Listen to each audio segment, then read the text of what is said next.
dar en estos espacios que se van a llamar acciones de paz. Quiero decir, ya como que he articulado todo esto, hay detrás de esto una metodología, se llama Feeling. La creé dentro del grupo de investigación mío en la universidad hace unos 4 años, es prácticamente la metodología que va a trabajar también en el laboratorio acá en Bogotá, y que es basada en el Design Thinking, pero tiene una particularidad y fue cómo humanizamos el Design Thinking y sobre todo cómo lo colocamos en el entorno nariñense. Es un viaje, del principio tiene preparar el viaje y luego las etapas son despegar, volar, explorar y aterrizar.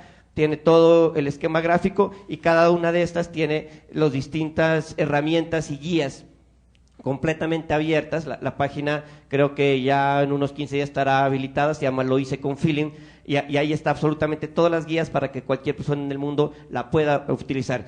Pero esto lo utiliza la Cátedra Futuro, Acciones de Paz, el CISNA, lo utilizamos en Gobierno Abierto, lo utilizamos para crear las campañas de abrir los datos, absolutamente todo. Es fundamental tener una base metodológica que más que herramienta de trabajo se convierte en una forma de pensar de las personas y de transmitir sobre todo estos temas técnicos de Design Thinking que vienen del mundo del diseño al servidor público o al ciudadano común y corriente. Hemos hecho ejercicios donde sin necesidad de explicarles qué consiste el Design Thinking, la gente lo comienza a hacer en su trabajo, en el día a día, con base en metodologías como esta que les acabo de contar. Entonces, primero, creo que vamos a tener una articulación muy grande desde Nariño con Bogotá, en colaboración con el laboratorio Lab Capital que ustedes están creando. Siempre se estará dispuestos no solo a esa colaboración, sino a aprender mucho de ustedes.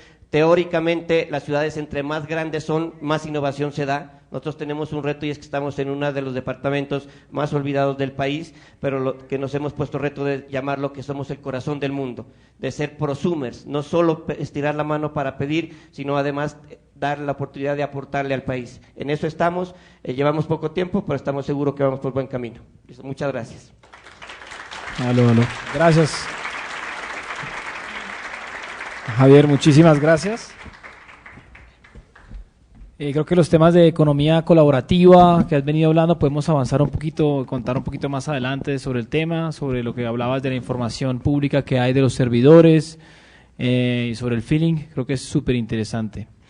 Recordarles de nuevo las preguntas, la gente que está con los chalecos las está recogiendo. Damos la palabra a Gustavo Acosta.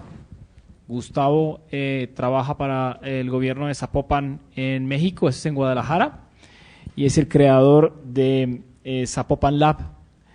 Creo que tiene una intervención muy interesante que nos va a gustar a todos. Gustavo, todo oídos. Pues muchas gracias.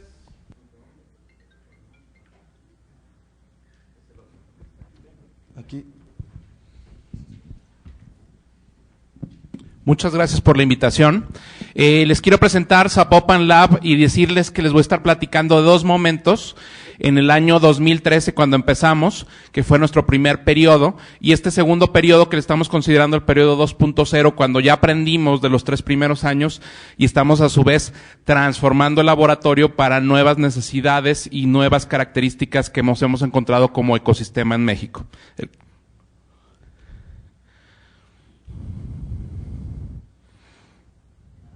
Muy bien. Bueno, antecedentes, Juan Felipe ya les había platicado un poquito. Dentro de México nosotros como gubernamentales tenemos 2 laboratorios, Laboratorio de la Ciudad, que es en Ciudad de México, y nosotros Zapopan Lab, que surgimos dentro de la ciudad de Guadalajara. Primero quiero felicitar a la alcaldía, a la veeduría por insertar un laboratorio, porque finalmente hay una crisis institucional prácticamente en todo el mundo que se ha visto últimamente reflejada con las votaciones democráticas. Esta crisis toca precisamente las instituciones como instituciones que muy probablemente se mueven a otra velocidad que la de la propia ciudadanía. Entonces, el laboratorio finalmente se convierte en una especie de motorcito que nos ayuda a tratar de responder de manera más eficaz, eficiente y mucho más rápido a una sociedad cambiante que muchas veces es experta y tiene mayores motivaciones y mayores expertise que los que tiene incluso el propio gobierno. Es una modelo de institución que además trabaja colaborativamente con sociedad civil, con empresa, como ya les platicaban los compañeros, y con gobierno al mismo tiempo. Para nosotros ha sido todo un reto porque nosotros empezamos siendo un laboratorio ciudadano, una institución que de alguna manera también tenía sus propios proyectos y era quizá un poco más vertical, a un colaboratorio donde tratamos de generar una colaboración y que todas nuestras decisiones finalmente sean horizontales en relación a la propia ciudadanía. Nosotros surgimos también, no surgimos de la nada, en realidad tenemos dos mentores, uno es el Departamento de Innovación Cívica de la ciudad de San Francisco y otro fue el Partido Pirata en Suecia, que nos empezaron a ayudar con algunas perspectivas. La primera versión, el 1.0 del laboratorio, trabajaba sobre educación digital, trabajaba sobre inclusión, trabajaba sobre gobierno abierto y trabajaba sobre industria, porque Guadalajara en particular es una de las ciudades que tiene más industria tecnológica en el caso de México. Sin embargo, en la versión 2.0 cambiamos muchas de estas cosas. La primera fue tratar de enfocarnos ya no solamente a gobierno abierto, sino a Smart Citizen, que sería esta inteligencia colectiva que desarrolla la propia ciudadanía, que tiene a lo mejor relación con la palabra de control ciudadano, de la que hablan en el caso de veeduría, y que tiene que ver cómo podemos ayudar a estas masas inteligentes de ciudadanos a tratar de resolver las problemáticas de su propia ciudad y a tratar de tomar decisiones mucho más inteligentes. Cocreación y Procomún fue algo que también adoptamos. En un principio solamente éramos un laboratorio funcionalista, me refiero a que generábamos prototipos, generábamos productos, programas, software, diseño, tecnología para la ciudad, pero nos encontramos que también estábamos generando colaboración, comunidad, tejido, paz dentro de la propia ciudadanía y teníamos que ponernos una palomita dado que estamos generando también tejido. Entonces generamos Cocreación y Procomún. Futuros y perspectiva de ciudad es un tema muy interesante que recién acabamos de agarrar hace un año y que tiene que ver con cuáles son los retos futuros de las ciudades en este momento y cómo nosotros podemos adelantarnos para hacer sensibilidad con estos retos futuros con la propia ciudadanía. Muchas veces en el día al día de nuestra sociedad no podemos alcanzar a ver determinados retos, por ejemplo, el calentamiento climático, algunas situaciones particulares del tránsito que se pueden dar dentro de cada una de nuestras ciudades y para los cuales tenemos que sensibilizar a ciudadanos, pero también sensibilizarnos a nosotros mismos para tomar incluso decisiones o movimientos o conductas ciudadanas que se tienen que tomar mucho de antes de que llegue realmente pues una crisis ambiental, una crisis institucional dentro del propio sistema. Y finalmente, ciencia y diplomacia científica para la ciudad, donde nos damos cuenta que la ciencia tiene que convertirse en una parte importantísima de la propia sociedad, no solo a nivel gobiernos federales, gobiernos del Estado, sino también a nivel de gobiernos de la propia ciudad. Bueno, algo importante también por lo que hemos empezado a trabajar tiene que ver con la realización de un nuevo derecho que pensamos que es un nuevo derecho de la ciudadanía. Es el derecho a la innovación. Y este derecho es el derecho a cambiar lo que ya no funciona, ¿sí? Y poder nosotros mismos hacerlo. No solamente el propio gobierno, sino también la propia ciudadanía desde cada uno de sus puntos de vista. Nosotros generamos pilotos de políticas públicas, comunidades enfocadas a problemas públicos. ¿Cómo los desarrolla una corporación? Las corporaciones fueron las primeras que desarrollaron este motorcito de los departamentos y los centros de innovación abierta, porque se dieron cuenta de cómo podían sacar productos que pudieran tener una mejor relación con sus propios consumidores. Sin embargo, es muy bueno que tanto la sociedad como los gobiernos adopten este tipo de motorcitos que nos ayudarán a mejorar la respuesta, la relación con los propios ciudadanos. Apoyar la creación de modelos de ciudad. Muchas veces hablamos, por ejemplo, de objetivos del milenio. Me gustó mucho ahorita el proyecto que presentaron. A lo mejor hablamos de ciertas metas que tiene nuestro propio gobierno, pero cómo realmente bajamos esas metas en proyectos y programas que realmente traten de tocar este tema, creen conductas ciudadanas y creen comportamientos que nos vayan acercando hacia esos objetivos.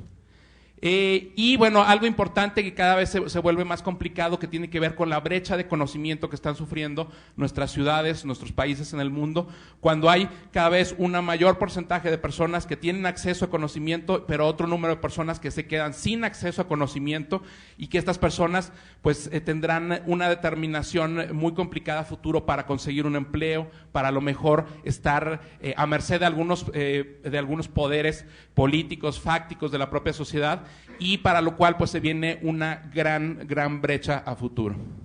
Bueno, quiero hablar un poquito acerca de las lecciones aprendidas en 3 años porque lo considero muy importante, sobre todo para el nuevo departamento, el nuevo laboratorio que empieza con este kickoff.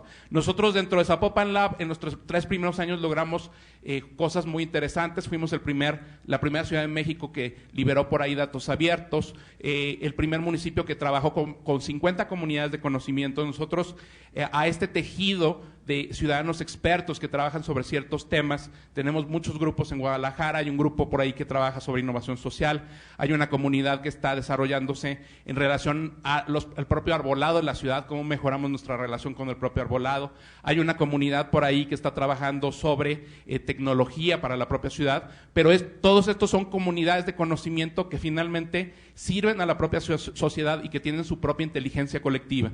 Creamos 50 comunidades de conocimiento por ahí, y se trabajó con más de 60 innovaciones, prototipos dirigidos a todos los públicos desde diferentes direcciones de la propia alcaldía de Zapopan, en el caso de Guadalajara. Bueno, algo importante les digo es que nosotros empezamos siendo funcionalistas, pero luego también entendimos que la colaboración finalmente era un objetivo, una meta que deberíamos de alcanzar y para lo cual también teníamos que trabajar, ¿no? A una mayor colaboración, mayor tejido social, pues se mejoraba de alguna manera también la propia sociedad y el propio conocimiento. Lecciones ahora sí aprendidas. El mejor aliado, en el caso de los laboratorios, es la propia ciudadanía. Quizá el público más complicado van a ser los propios funcionarios públicos, ¿no?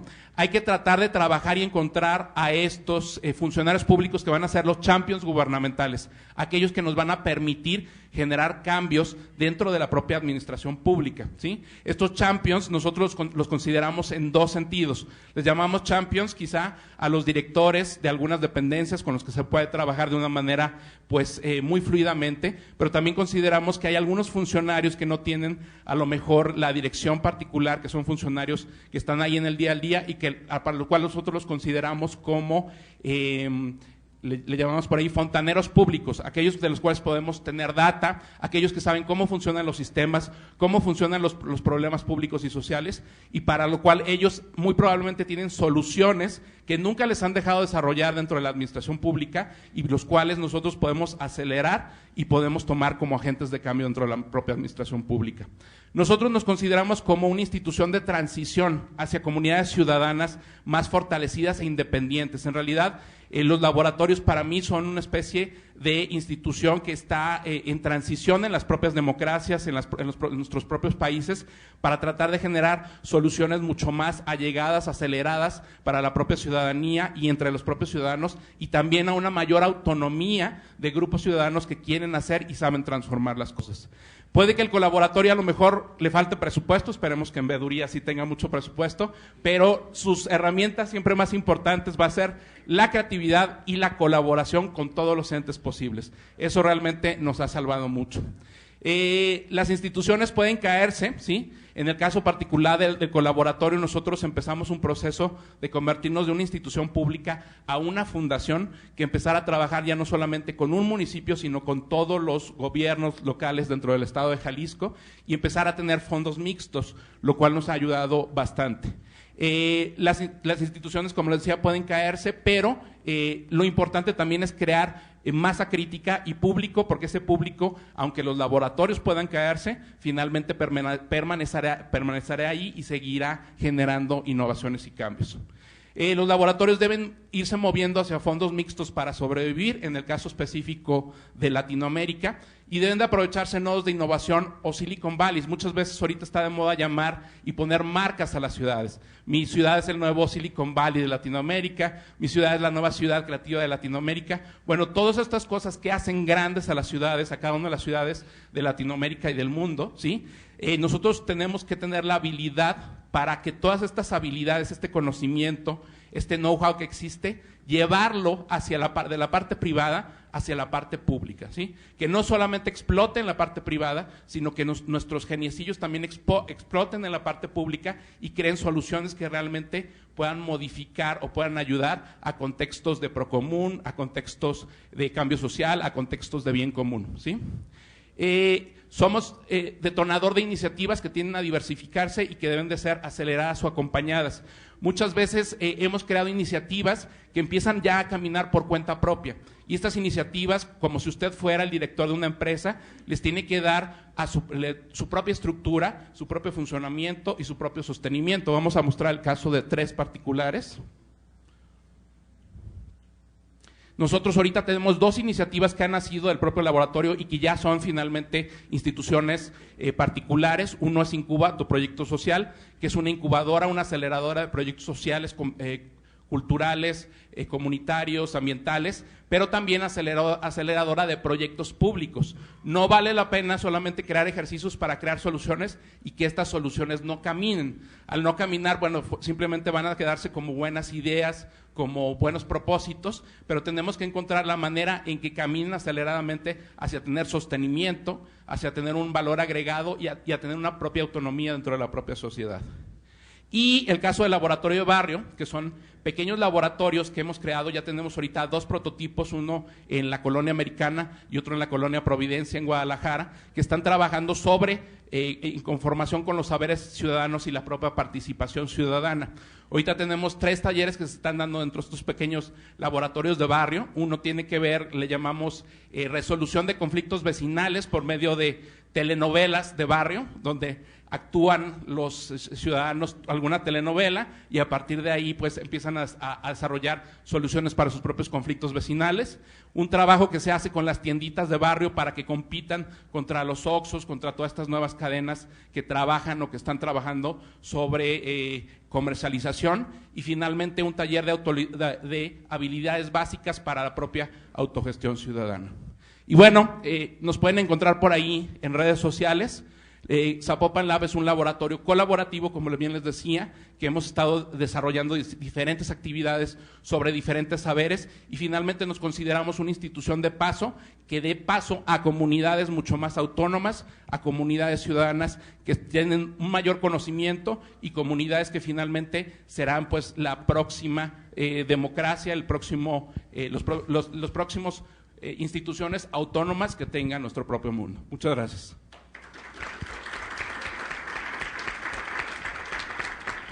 Gustavo, muchísimas gracias por tu intervención, súper interesante los temas futuristas que nos comentabas, el tema de los champions, de los fontaneros públicos, súper interesante. Bueno, Incuba tu proyecto, laboratorio de barrio y los otros ejemplos que diste súper pertinentes e interesantes. Nada, quiero dar la palabra ahora a nuestro invitado, a Luti Guedes, que viene del laboratorio de Río. Que llegó esta mañana, está un poco pues recién llegado, aterrizado, pero pues ya con todo el ánimo y la gana para exponer acá. Bienvenido, Luti. Sí, pues muchísimas gracias, Juan, a ti, a Natalia, a María José, a todos de la organización. Pues tengo que empezar también pues disculpándome con mis compañeros porque justo he llegado, entonces he perdido pues muchas de las presentaciones, pero ya espero que no seré muy repetitivo, solo por la presentación de Gustavo ya estamos todos muy alineados, ¿no? Pues soy Luti de la alcaldía de Río y vengo a compartir un poco de la experiencia que hemos tenido ya con el trabajo pues allí. La historia que vale, ya empieza en 2013 cuando vivimos en Brasil una ola muy grande de protestas.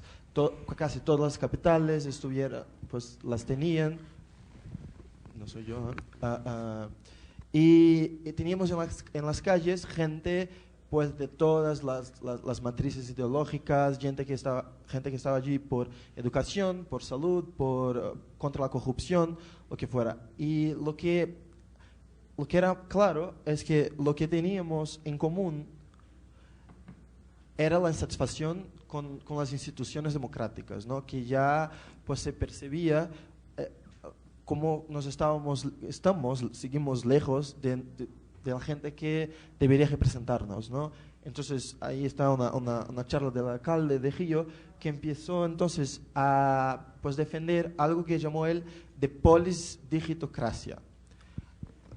Escribió artículos para Huffington Post, estuvo en Zeitgeist de Google, pero la verdad es que la idea no es muy diferente de Democracy 2.0, ¿no? Democracia 2.0 o e-government, pero lo que tiene un poco de nuevo es traer para el nivel local, ¿no? La discusión de gobierno abierto, por ejemplo, ha por mucho tiempo estado en el nivel federal, nacional, y ya nos deja de lado un poco la percepción de que está en la polis, en la ciudad, que es allí donde vivimos la ciudadanía, ¿no? Que es donde tenemos la primera experiencia pues de convivio, de compartir con los otros, de experimentar nuestros derechos, nuestros deberes, y entonces de hacer la política también, ¿no?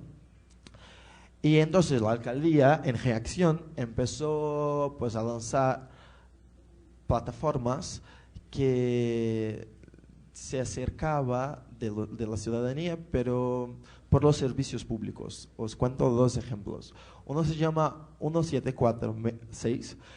Está inspirado en una plataforma de Nueva York y es un app de smartphone.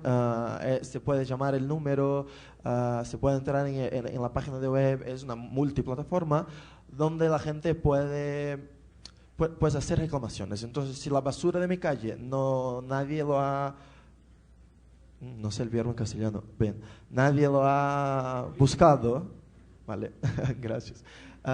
Y sigue allí, pues puedo por la plataforma decirle, si falta luz en mi calle, lo mismo, todo eso. La otra plataforma se llama Carioca Digital y en la misma plataforma, si mi hijo o mi hija estudia en una escuela pública, puedo ver allí sus grados, su presencia. Si voy a una estación pública de salud, entonces puedo ver allí que el médico o la médica me ha pasado el diagnóstico. Entonces todos los servicios públicos están juntos en esas dos plataformas en la ciudad de Río. Lo que está súper bien, no estoy diciendo que no tenemos que tenerlas, pero cuando la alcaldía, el gobierno, se relaciona con la gente solo por los servicios públicos, está trabajando en la experiencia personal. Es decir, está trabajando con mi percepción propia de la ciudad y del gobierno, porque me hace contento a mí, como me hace contento a mí, porque mi calle ya está mejor o porque puedo ver las presencias de mi hijo, pero ya no comparte conmigo la discusión de la ciudad. Es decir, puede que entonces pongan luz en mi calle, pero no me ponen en la discusión de por qué mi calle no tiene luz y en otras calles nunca falta luz. Entonces hace falta avanzar de los servicios públicos para las políticas públicas. ¿Cómo involucramos la ciudadanía en las políticas públicas? ¿Cómo nos acercamos por ahí? Entonces, para eso hemos intentado hemos creado y estamos intentando desde allí, hemos creado el laboratorio de la ciudad. Es un laboratorio a principio que estaba por participación ciudadana, entonces les voy a explicar un poco de ahí y ya comparto un poco más cómo estamos hoy. El status quo que queríamos cambiar era justamente de la alcaldía hablando de un lado solo lo que quería en sus esfuerzos de comunicación y ya la ciudadanía por otro, pues queriendo también ser oída, pero no en un diálogo, ¿no? Sino en quizás dos esfuerzos diferentes. Entonces creamos un laboratorio, ¿no? Y es un honor para mí estar aquí en el lanzamiento del laboratorio de la veeduría, compartiendo. ¿Y por qué un laboratorio, no? ¿Por qué no crear una secretaría, por ejemplo, o una coordinadoría o otras instituciones? Y bien, nuestra conclusión en aquel momento era que precisábamos tener un espacio que tuviera poder, que tuviera autonomía, pero que también no estuviera preso en la burocracia, en las instituciones tradicionales, en el tiempo, pues en los procesos que ya son tradicionales, que son clásicos, y siempre siguen haciendo sentido. Entonces, en el laboratorio, al mismo tiempo, teníamos la libertad de intentar nuevos proyectos, de pensar, no como siempre la alcaldía estuvo pensando, sino justamente de intentar nuevas experiencias y tener los proyectos, la idea de experiencia, el compromiso con, pues, no necesariamente con el suceso, pero con evaluarlos y entonces pues crear nuevos y aprender con ellos, ¿no? Y no pues cejar, ¿no? Se prender con lo que ha intentado hacer. Y entonces lo que tenemos muy claro cuando hemos creado el laboratorio de participación era de que la ciudadanía ya era participativa, la alcaldía es que no era, el gobierno es lo que no es participativo. La gente ya participa de la construcción de la ciudad todos los días, sea en la academia, en las organizaciones no gubernamentales, en los think tanks, en todas las organizaciones ya, en los institutos, ¿no? La gente que ya está organizada, sea la gente que no está. En Río eso es muy claro, la gente en la playa se encuentra y está allí discutiendo la ciudad, lo que pasa en la ciudad. La gente va a una plaza, eso es muy común en un barrio donde una plaza está hace años abandonada. La gente entonces, pues de ese año vamos a hacer un festival allí. Y entonces cambian toda la vida de una plaza. Entonces la gente ya está creando sus propias, la ciudadanía está dando sentido a la ciudad. La alcaldía es que no está acostumbrada a participar de esa construcción, entonces que no sabe pues mucho cómo aprovechar toda esa energía, todos esos esfuerzos, ¿no? Entonces eso siempre teníamos muy claro. Y para entonces trabajar así, teníamos que entender la ciudad dentro de la perspectiva de derecho a la ciudad. Es decir, que la ciudad, y si estamos hablando de discutir la ciudad, de crear políticas para la ciudad, de repensar las políticas que ya tenemos, hace falta entender que la ciudad es un derecho de todas las personas y no puede ser construida, ni el espacio público puede ser pues dividido, ni las políticas pueden ser pensadas dentro de una lógica de privilegios, ¿no? No puede que sea algunas personas sí eso puede y otras ya no. Y lo mismo decimos para la participación. Si entendemos que la participación es un derecho de toda la gente, tendremos el compromiso de pensar que los instrumentos, las herramientas, los proyectos que estamos creando tienen que ser accesibles a toda la gente. No pueden ser solo para los que ya participan tradicionalmente hace años. Es decir, no para los que ya están organizados, los que ya tienen organizaciones o los que tendrán acceso a smartphones, porque no será toda la gente que tendrá. Entonces, ¿cómo crearemos proyectos de participación entendiendo que la participación es sí un derecho de toda la gente? Y para eso entendemos que la participación debe generar cambio.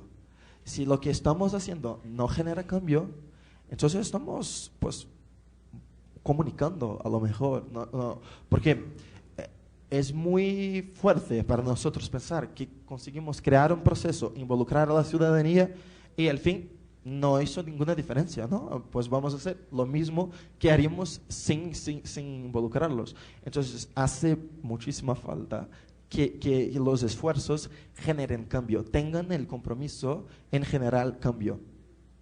Y para eso trabajamos siempre con la máquina pública. Es decir, y eso ya Gustavo estaba diciendo muy bien, lo más importante es que consigamos involucrar y tener en los equipos técnicos nuestros aliados, nuestros champions. Porque el alcalde o la alcaldesa, esos van a cambiar en 2, 4 años y ya esos técnicos ya no. Entonces, ¿cómo garantizar que el impacto de nuestro trabajo quedará? ¿No? ¿Cómo crearemos una nueva cultura pública, de trabajo público, de compromiso público, que perciba el impacto de la participación ciudadana, ¿no? De involucrar a la gente? Y bien, en nuestro caso, en Río, para hacerlo, tenemos un equipo joven y diverso, somos somos 10, bueno, somos 8 ahora, éramos 10, ya estamos cambiando de alcalde el fin del año, entonces ya estamos pues compilando el trabajo, pero ya con igualdad de género, con diversidad racial, étnica, religiosa. La ciudad de Río está dividida en 5 áreas de planeamiento, de planificación. 5 áreas de planificación. Y entonces en el equipo tenemos gente de todas las áreas, justamente para garantizar que en nuestras discusiones, cuando estemos pensando cómo podemos crear nuevos instrumentos de participación, nuevos canales, no lo haremos con el mismo mindset de siempre, sino que tendremos la visión de la gente que experiencia la ciudad de diferentes ángulos, ¿no? Entonces los proyectos, os cuento un poco, está todo en internet, es todo abierto, hay gente que ya los está multiplicando, eso, no sé, hay mucho valor en compartirlo, pero ya no hace tanta falta que esté yo explicando. Entonces creo que los aprendizados son los que tienen más valor, ¿no? Pero ya ese es algo como, pues llega junto, algo así como véngate o algo así. Cuando hacemos un ejercicio con niños y niñas de escuelas públicas con el presupuesto público. Ese es otro que llamamos a gente y pasan ya unos días dentro de la alcaldía debatiendo con los técnicos y las técnicas, después yendo al conocer los programas en la práctica. Es una plataforma que empieza digital, donde la gente puede discutir las políticas públicas y también va al presencial, llevando los técnicos y las técnicas a debatir con la ciudadanía sus propuestas, sus ideas y todo. Mapeando es una plataforma de crowd mapping, donde la gente puede entonces mapear sus demandas y ya hacemos un relatorio, un diagnóstico encaminado a las secretarías para que puedan direccionar la creación de nuevas políticas públicas. Y bien, hay otros más, y ahora ya 2 años y poco del trabajo, pues aún antes hemos percibido que cuando estamos hablando de participación, estamos necesariamente hablando también de innovación pública y de transparencia, ¿no? Son esfuerzos de gobierno abierto. Eso es un movimiento pues, global, y ya trabajar los pilares sin estar mirando a los otros, sin estar comprometido con los otros, ya no nos permite avanzar tanto. Entonces, ahora mismo estamos cambiando el laboratorio pues ha conquistado que sea creado el núcleo de gobierno abierto en la alcaldía para que podamos justamente crear una política pública de participación ciudadana, una política pública de innovación, de transparencia y de todo eso. Entonces, eso es un poco de lo que quería compartir. Muchísimas gracias otra vez.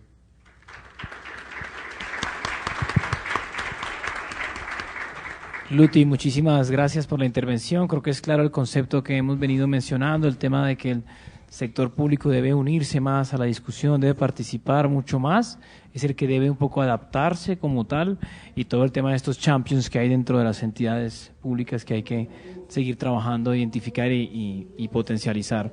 Bueno, damos por concluido esta parte, seguimos a la parte de preguntas que me las van a pasar.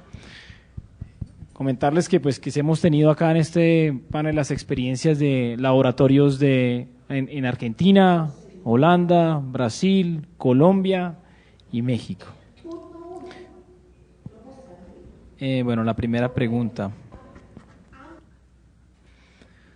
¿Cómo podemos llevar estos laboratorios a lugares donde no existe gran cobertura de tecnologías de información, teniendo en cuenta que gran parte de dichas plataformas dependen de las TIC?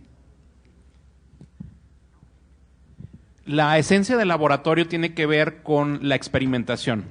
La experimentación de políticas, la experimentación de proyectos que puedan finalmente tener una participación diversa ciudadana y que luego finalmente puedan retornar como proyectos ya fortalecidos.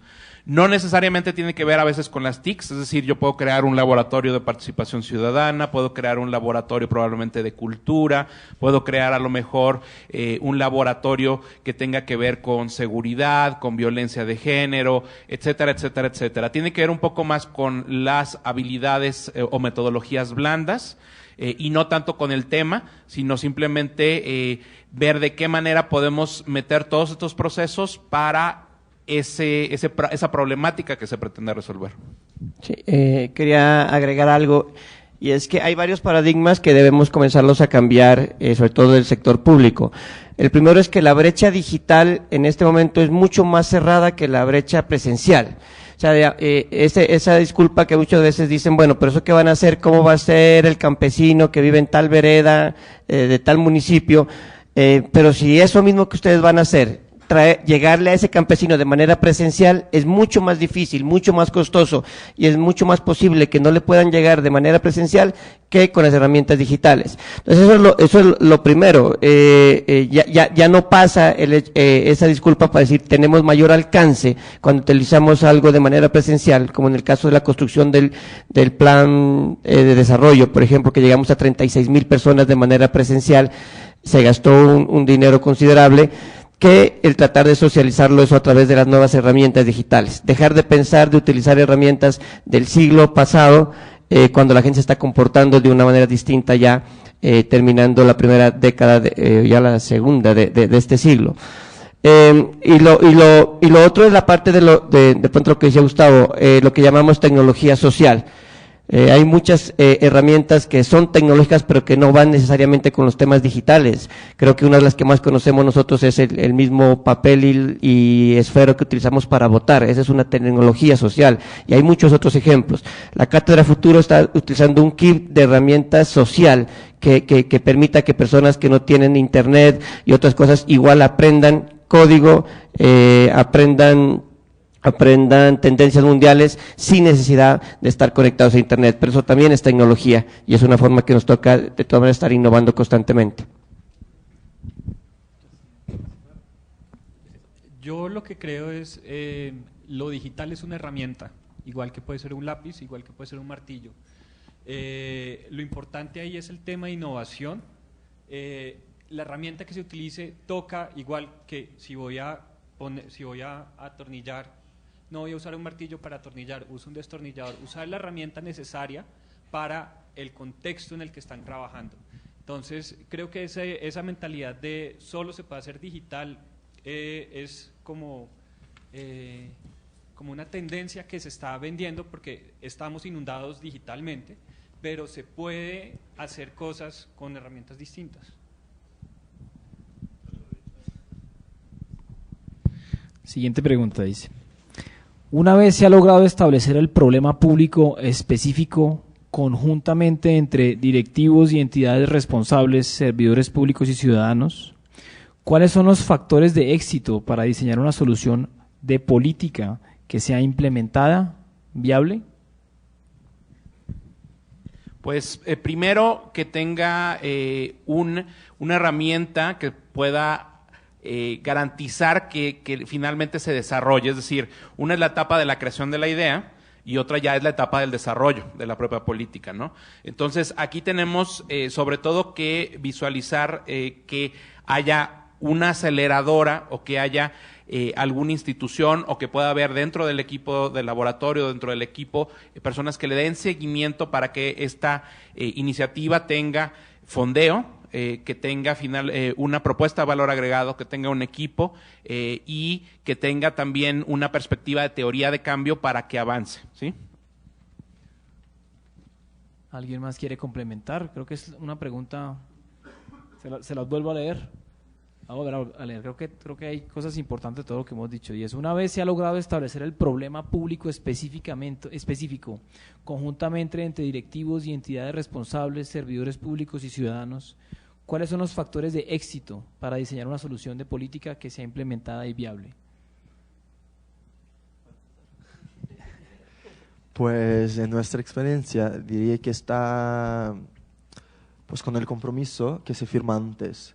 Entonces, si si las expectativas están claras y acordadas desde el inicio de dónde se puede llegar, cuáles son los logros y los avances, ya en el segundo momento, cuando se va a ejecutarlo, ya será todo mucho más fácil, porque la gente, bien, estará involucrada y ya parte del acuerdo desde el primer momento.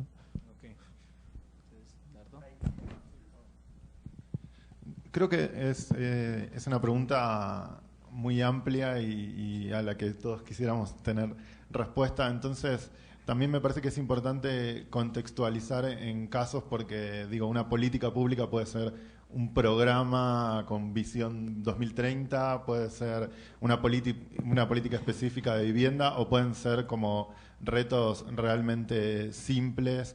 Pero yo creo que en cualquiera de los casos la clave está en que todas las partes estén involucradas y lleguen a un acuerdo. Me parece que eso es lo que le da sostenibilidad a la propuesta, incluso más allá de los vaivenes políticos, más allá de los temas de financiamiento, más allá de los temas de sostenibilidad, porque eso puede variar, pero la verdad es que si se ha logrado un consenso con todas las partes involucradas, y sobre todo con los ciudadanos y escuchando los saberes ciudadanos y combinando los saberes técnicos con los saberes ciudadanos, me parece que la clave está ahí porque esa propuesta va a estar siempre latente y a veces hay propuestas que no se concretan en el corto plazo, pero después se revitalizan porque la verdad contenían todas las voces. Entonces, me parece que la clave está en eso, en el origen, en cómo se origina y que se convoque a los ciudadanos que ya vienen trabajando en el tema, porque esa es también como otra de las claves, porque son ellos mismos después los que hacen, los que empujan a que finalmente la propuesta consiga financiamiento y se lleve adelante. O sea, si no sentamos en la misma mesa a los funcionarios con los activistas de cada uno de los temas y nos ponemos todos de acuerdo, es difícil que las propuestas después sean sostenibles. Bueno, yo voy a meter la cucharada para también responder la pregunta. Creo que lo más importante sobre este tema es, esos factores claves para diseñar una solución, es en el propio diseño de cómo va a ser el proceso. Si en el proceso desde un comienzo se toma en cuenta al ciudadano, a la persona, a ese cliente al cual se le va a dar la solución, ya estamos empezando muy, muy bien. Lo segundo es que tiene que haber componentes de diseño, de creatividad. Es súper importante. Y otro es que siempre se debe tratar de solucionar la problemática teniendo en cuenta la manera tradicional como se estaba haciendo o se hace y no repetir esos errores, ¿sí? Es como modificamos esa costumbre de solucionar problemáticas desde lo público y lo hacemos de una forma diferente, donde es el ciudadano, el servidor público que se sientan a co-crear, a solucionar problemáticas. Eso le da, digamos, una sostenibilidad. Quería agregar algo que es importante en el caso de Nariño. Muchos de las propuestas o soluciones a veces se ven truncadas en el camino, sobre todo por todos los elementos jurídicos que tiene la función pública. Entonces, la característica nuestra ha sido precisamente a innovación no es tan ligado o es la gran diferencia con creatividad, y está en el hecho de hacer las cosas. Prácticamente todos los proyectos que ustedes ven están avanzando todavía sin tener el dinero de regalías. No sabremos, pero si esperamos al proceso normal de lo que significa hacer la cátedra futuro con un tema de bajar los recursos de regalías, todo ese proceso que todos ustedes conocen tan complicado, muy seguramente estaremos lanzándola en el primer semestre del 2019. Y en este momento ya comienza a ser referente muy grande en temas de innovación educativa, porque arrancamos sin tener en cuenta todo ese proceso de financiación, haciendo prueba y error. Entonces ahí hay que tener cuidado, listo, son dineros públicos, pero nosotros dijimos, bueno, hagámoslo con cooperación internacional, pero hagámoslo. Todo, el gobierno abierto, muchas veces sin tener equipo en nuestras horas libres, nosotros sin saber mucho de ser ingenieros de sistemas ni de código, buscando crear las herramientas, generando estas redes con participación de muchos software open source, la gente en Madrid, de la Alcaldía de Madrid ayudando a lo que estamos haciendo en Nariño, pero lanzamos el gobierno abierto sin esperar a que pase regalías. hay que ir hacia, y eso es una forma de hackear el sistema público, que si vamos también de cómo nos van diciendo que tenemos que hacer las cosas en los tiempos y en los recursos, obviamente vamos a hacerlo, o va a ser muy difícil llevarlos a la realidad.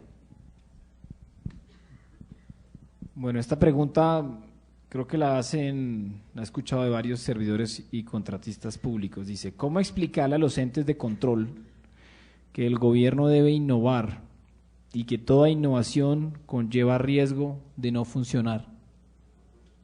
¿Quién quiere arrancar? Pues primero en el entendimiento de que cualquier política, cualquier proyecto, cualquier empresa social que se precie nació de un proceso de experimentación, un proceso de validación. Creo que esto es algo que muchas personas a veces no entendemos, entonces nos conviene bien a veces empezar dentro de una lógica de laboratorio hablando de pilotos, hablando de una serie de factores que puedan tener éxitos o que puedan tener pequeñas pruebas de que realmente la política, el proyecto, la empresa social va a funcionar, para luego demostrar ante todas las demás autoridades que haya que demostrar o personas que están dentro del proyecto, que el proyecto tiene la capacidad de seguir adelante y necesita el apoyo de todos estos socios estratégicos, por así llamarlos. Bueno, no, yo al respecto diría que también les devolvería la pregunta a los entes de control si ellos conocen que si todas las políticas que se implementaron fueron exitosas. Creo que si nosotros nos ponemos a repasar, hay así una lista enorme de fracasos políticos con inversiones multimillonarias de parte del Estado, fallidos, con decisiones extrapoladas o modelos tomados de otros lugares sin tener en cuenta el contexto, por decisiones técnicas sin ciudadanos. O sea, me parece que ahí, digo, nadie está exento del error. Y después sí, en sintonía con lo que dice Gustavo, y creo con lo que hablamos todos, tal vez lo que hay que explicar es que un laboratorio de innovación es el espacio donde hacer procesos iterativos y prototipar en pequeño.